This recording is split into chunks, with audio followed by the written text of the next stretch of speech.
the house at samahan niyo akong gumawa ng masarap na homemade banana cake. Let's go!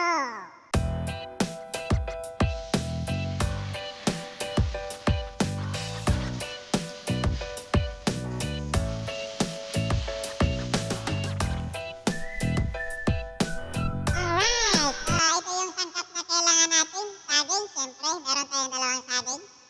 Kailangan din natin ng itlog, dalawang itlog. All-purpose flour o harina. Kailangan din natin ng vanilla essence, ang pabango. Meron din tayong yeast para umalsa yung ating banana cake. At baking powder. At meron tayong optional na raisins o pasas. Pwede rin mga chocolate chips ang ilagay natin. No? Meron tayong Ovaltine. At siyempre, kailangan natin ng honey. Pwede rin asukal. So, ito na yung mga ingredients natin. No? At simulan na natin gawin ang ating banana cake.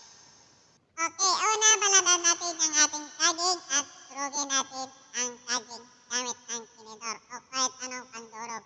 Basta ang importante ay madurog natin ng gusto ang ating saging. So, medyo matigas ang ating saging, no? So malambot lang talaga yung ating tinidor. So, durugin natin ng durugin. At pagka durog na masyado yung ating saging, pwede na natin yan lagyan ng itlog. So, ayan, nadurog na, no? So, kunin na natin yung ating itlog. So, ito yung dalawang itlog. So, ihalo natin sa ating saging. So, nire-recommend ko na mixer ang ating gamitin para maganda yung paghalo at madurog yung saging. No? Dahil wala akong mixer, kaya mano-mano lang yung paghalo ko nito. So, para lang akong nagbabati ng itlog nito, nagawa ko ng omelette. So, ayan, nahalo na natin ang ating itlog at saging. Pwede na natin ilagay ang ating next ingredient.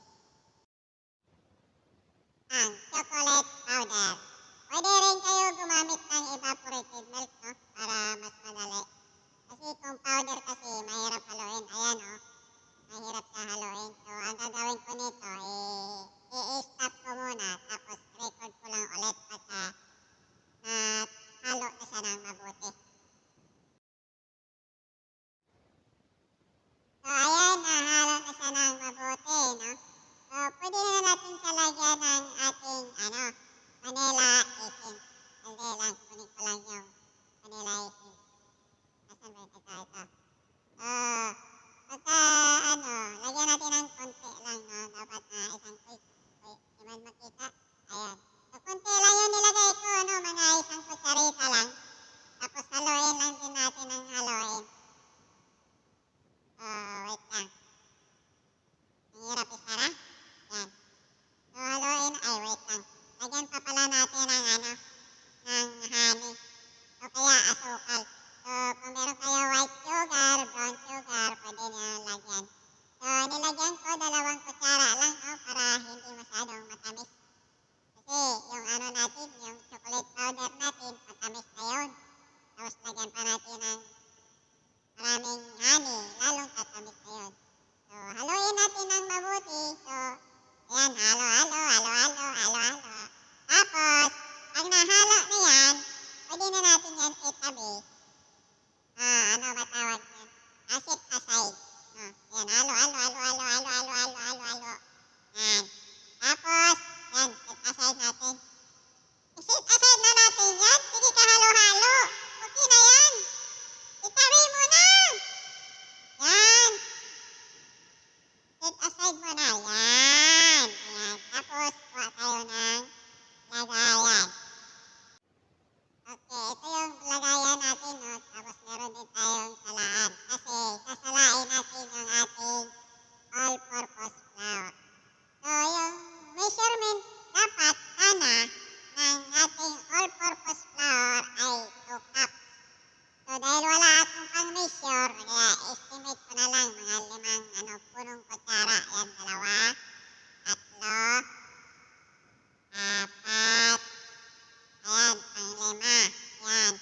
Tapos, salain natin yung ating all-purpose flour.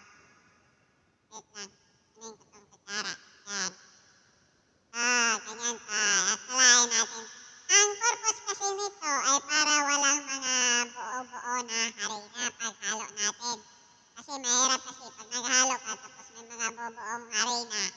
Pag naluto yan, hilaw pa yung harina kasi may mga buo-buo pa. Dapat walang buo para mahalo talaga ng mabuti. Diba? Ayan o, makikita nyo. So, may mga buo-buo dyan na harina. So, dudurugin natin yan gamit ang kutsara. Para ano talaga. So, lahat pa rin naman mga gamit. Walang masasayang sa ating harina. Tapos, lagyan natin ng ating baking powder. Uy, hindi man makasta yung kutsara natin at tak-tak na lang natin. So, bali ang kailangan lang natin ay konti lang no, na baking powder. So, konti lang yung parang isang kutsarita lang. Konti lang naman. Dagdagan natin ng konti. Ayan. Tapos, lagyan din natin ng ating yeast. Ang palsa. Ganon din o, isang kutsarita lang din. Ayan. May parang marami na. O, sige lang, basta umalsa yung ating banana cake. Okay, tak-tak natin, tak-tak. Ayan. So, natak-tak na lahat at hahaluin na naman natin ito. So, tulad ng sinasabi ko kanina pa, ihalo natin ang ihalo ng mabuti bago natin ilagay yung ating mixture na nakaset aside. Ayan, halo ng halo, halo ng halo. Pwede na siguro, no? Okay na. Lagay na natin yung ating mixture dito. Ihalo na natin para maluto na natin yung ating banana cake. Luto na ako eh. So, kailangan ihalo na natin ito. Bilisan natin ang paghalo. Para, ayan, saling ko na.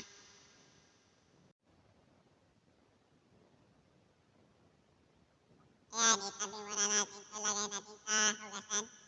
Tapos, haluin natin ang haluin. So, ayan o. Halo tayo ng halo. Halo, halo, halo, halo. So, maganda sana kung may mixture talaga. Para maganda yung pagkahalo nito. Saka hindi ka mahihirapan dito. Ayan o. So, halo ka lang ng halo. Halo ka na ng halo. Tapos, pagka okay na yung texture niya, yung pero parang malabnaw na. Yan. Pwede na natin salagyan ng konting mantika. Yan. Konti lang mantika kasi ang purpose nito ay para hindi siya magdikit sa ating hulmahan. So, yan. Haluin natin ng mabuti para maghalo, mag-spread yung mantika sa buong. Tak-tak natin, tak-tak. Yan, halo natin, halo. Tapos, ayan okay na yung texture na, medyo malapot na sana, hindi masyadong malabnaw. Pero, nasa sa inyo yan kung gusto nyo lagyan ng konting tubig, para talaga sa hulmahan. So, ayan, set aside na naman natin yan at kuha tayo ng ating hulmahan. So, ito yung hulmahan natin, Lagyan lang din natin ng konting mantika. So, spread lang natin. So, malinis naman yung kamay ko, So, kaya kamay na lang ang ginamit ko.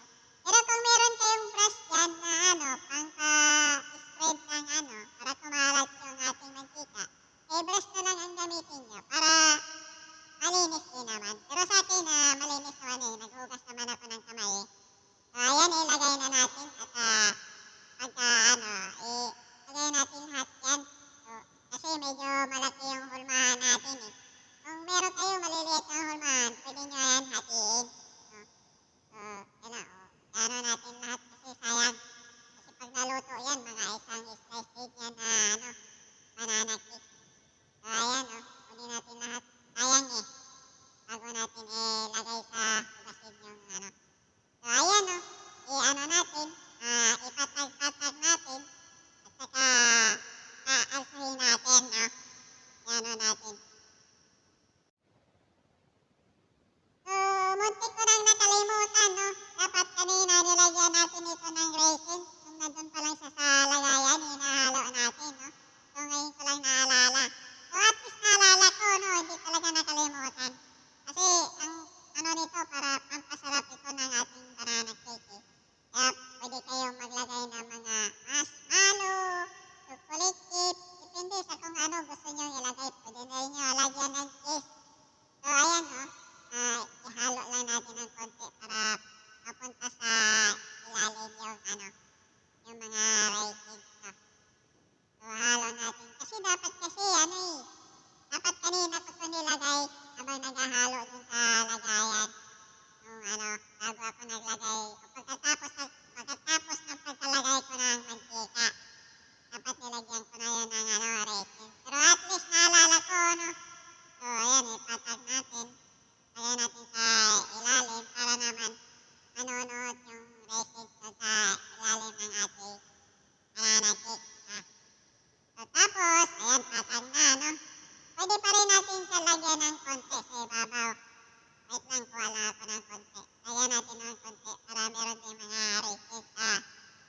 ibabaw ng ating banana cake.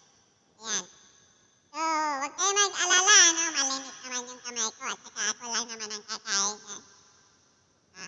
Pero kung nagtitinda kayo, mas maganda gamit kayo ng plastic gloves. So, ayan, no? Pasahin lang natin ng mga 10 minutes o 15 minutes, tapos ilagay na natin sa ating air fryer. Okay, ito yung air fryer natin, no? Ay, hindi pala atin ito. Nangiram lang ako. So, yung ating hulmahan, sakto lang sa air fryer. Yan. Wait lang, hindi masara. Tignan natin ulit. O, ayan, diba? So, yan yung itsura niya pag hilaw pa. So, ayan, sarado na. Tapos, isaksak natin ang ating air fryer. So, ang settings ng ating air fryer, dapat nasa mga 140 degree. Yung sa akin, uy, lumapas. Halika, 140. Yan, 140 degree. Tapos, ipandarin mo na mga 20 minutes. So, 20 minutes in 140 degree. So, ayan. Pindutin na natin.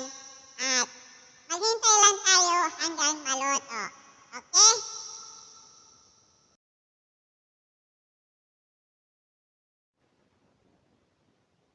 Ayan, luto na.